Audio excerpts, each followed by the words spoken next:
Good evening, everybody. It gives me great pleasure to introduce this Dvar Torah and also to thank our dear member, Bella Fielding, who now from South Africa, and who I have the privilege of being treated by her dear son, a prominent Dr. Colin. She's sponsoring the Dvar Torah tonight, Parshat Vayeira, the Ilui Nishmat, first of all, her father, Zaev ben Yaakov, and also the Ilui Nishmat, her daughter, Chena bat Shmuel, and her husband, Shmuel ben Chaim, and that they should all have an Aliyah Began Eden.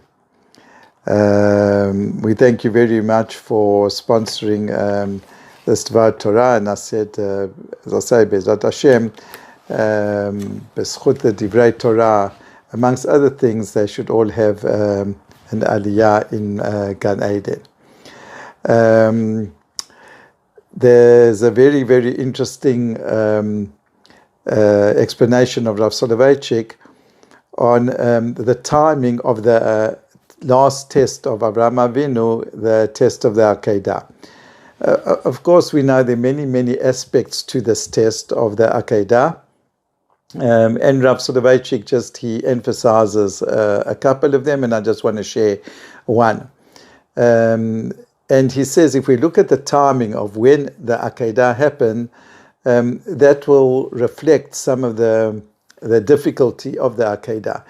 You see, we know that Sarah was barren, and then what happened was that she was abducted by Avimelech, and a little time after she was abducted by Avimelech, so she became pregnant and she gave birth to Yitzchak.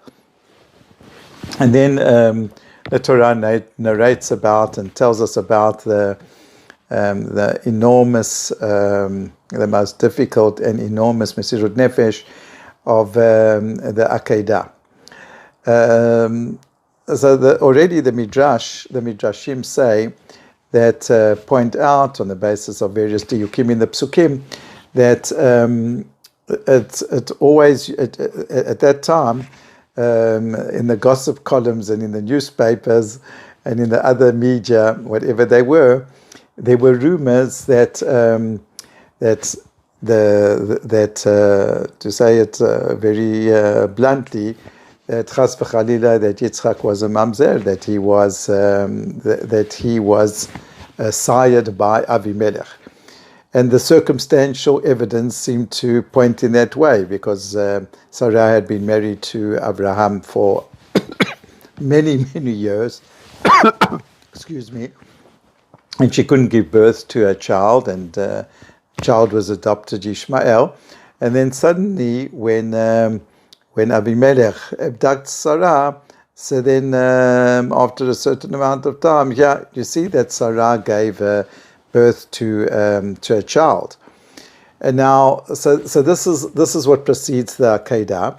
And Rav Soloveitchik, what he does is he connects the dots, and he says that one of the greatest difficulties of the Akedah is that, of course, Etzem Akedah, the actual tzivui of the Akedah, but there's also other parts, and that is that the ridicule that Abraham had to go through. You see, when we have to do something which is difficult, if we would know that everybody is besides us, let's say when the astronauts went to the moon, and now every single person in the world who has got a television is looking at the astronauts and about to do this historical event. So then that gives a tremendous amount of koach and power for the people to overcome their fears, because the whole world is supporting them and looking at them. But what actually did Abraham have to go through? Well, this is what Rav Soloveitchik says, no doubt, whilst he was going now to try to do the ultimate expression of his dveikut b'Hashem, and to originally to sacrifice his son. So So what did the people? What were the people speaking about? They thought, oh, you know what? This Abraham, he had a son. The son, no doubt, was sired by Avimelech, and now he's got an opportunity. He's going on some sort of like camping, some sort of expedition, and he's taking his child, and like the other two, Eliezer and Ishmael, who accompanied Abraham and Yitzchak for part of the time. They saw that there was a knife, etc. So he says, that's it. He's going to get rid of his child, who is it's not really his child. That's what he had to put up with. Not only was it what he was doing was difficult, but what he had to put up with was the ridicule that the society at the time like heaped upon him and laughed at him and was cynical about what he was doing, because they thought, no doubt, this child is not his child. And Rav Soloveitchik says, actually, that's one of the main ingredients on the most difficult part for a Jew is, and that is the ridicule that people have for others who keep mitzvot. And it can be, I think that it's what Rav Soloveitchik is saying is that I'm expanding it, and I'm sure that he had this in mind. It's not only a matter of non-Jew and Jew. It's not only a matter of but I think even within the Jewish community, even with the Frum community, there's something that makes a nisayon so difficult, is because of the ridicule that people sometimes find themselves. You can find even in modern Orthodox shuls, a person wants to daven in a certain way, do a certain things, and he's pointed out, or she's pointed out that, oh, look at this person, they become like frummer than I am. And it's that ridicule which makes it so difficult. And let me end off with a story. A true story that I heard from my cousin. It happened in his yeshiva. I've got a cousin who's in Nachalat Yisrael. He's a Rosh Yeshiva. It's his yeshiva. And what he does is he gets speakers to come to address the young students. It's a yeshiva high school. And what he was saying to them was, so he invited one day a pilot who happened to become a Baal Tshuva. And then when it came to the questions and answers for the kids, so someone asked him, what was the most difficult part of your transition from being a person who was non-observant to observant? This is a Tayas in Tzahal, very high ranking.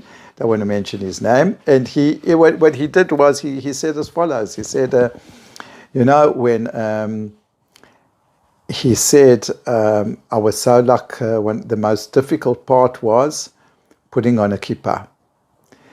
Can you imagine that? He has an intelligent person very accomplished in his field. He's a very high-ranking Air Force pilot in the Chel Avir. But he was honest. He said, you know what, when I came now to the base, and I was supposed to actually take over a base, and what I was supposed to do is I phoned up the mefaked of the base. He was supposed to, we had met beforehand, before I was becoming frum, but now I was taking over the base as being the head of the base and the squadron leader. So I phoned him up, and I just told him, I'm going to come to the base and I'll be wearing a kippah. And he hears silence on the other side of the telephone. And afterwards he realized how ridiculous it was.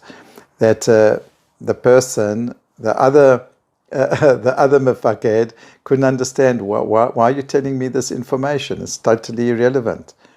But that was the fear. The fear was that, you know what, someone will laugh at me. And it makes no difference. No one should underestimate how much, right? It doesn't matter. You can be a prime minister, you can be the head of a squadron, you can be a big judge. But you know what? When people are sitting down and they're saying, look at this ancient person, or look at how the politicians speak. Look at these Datilumi people. They're such Meshichistim. You know what I mean? As Lieberman calls them, or whatever. So calls us, I should say. So that's it. It ruffles our feathers. Some people don't like It's very, very hard. It's very, very hard to go through trying to be so big frum, and then people laughing at one's frumkeit, and we're uncomfortable with that. And that's what Rav Soloveitchik says, is that was one of the hardest dimensions of the Akedah, how to be a Jew who is proud and proud to keep mitzvot, and to keep proud to keep mitzvot, not, as I say, not only in front of Goyim, but to keep mitzvot in front of other Jews, and even Jews who keep mitzvot, because we don't like to stand out so much. That is one of the great lessons of the Akedah. That should all have a Shabbat Shalom.